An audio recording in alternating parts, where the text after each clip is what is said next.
People really like this haircut. It's not that out there. Do I miss it? Yeah. If I wasn't filming, I would have a mullet.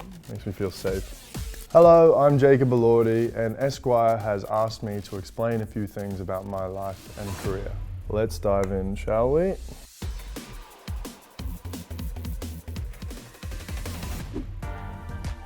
I don't think I learnt much from the character, but the experience, they were the first movies I ever made.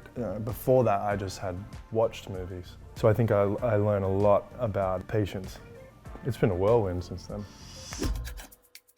I've edited the way I speak so much in the last 5 years. I think Americans especially think we walk around going like, oh, I'm gonna go to the dunny and do a thunderbox. Like, I don't, this like completely irrelevant ochre Australian slang, but I don't really know anyone that speaks like that, maybe except my uncles.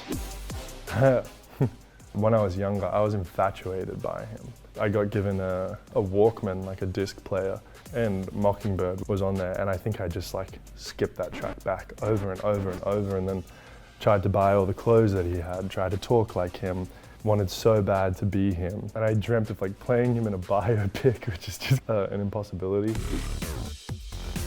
I'll get written up for this. It's so enjoyable. Playing Nate is so much fun. Like, yeah, it's demanding and intense. That's what keeps me interested in this job, because I'll never be like that in my real life. So if I can play those emotions and that kind of person and completely shed myself, it's just like a treat, There is like a process when you leave as well, but I have a pretty clear-cut change from being at home and being at work. I watched Bachelor in Paradise. I love that show. And it just completely, everything goes away when I watch that.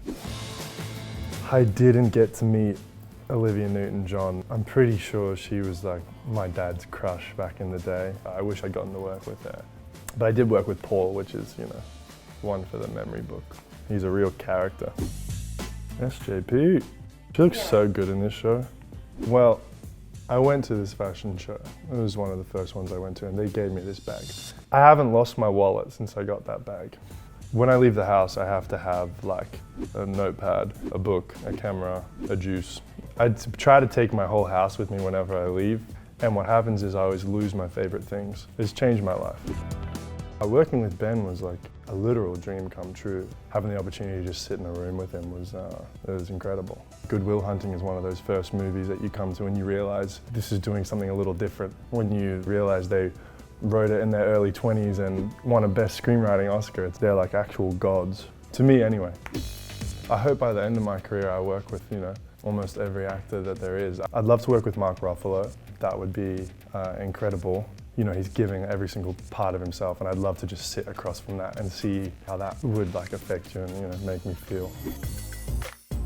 Yeah, well, my sister Isabella she's the first artist that I ever got to meet. She was a ballet dancer, and she was is the most dedicated person to a craft that I've ever met in my entire life. And then for her to be shooting a magazine of me as an actor, her art with my art, it felt so great. She's like a perfect person. It's so frustrating.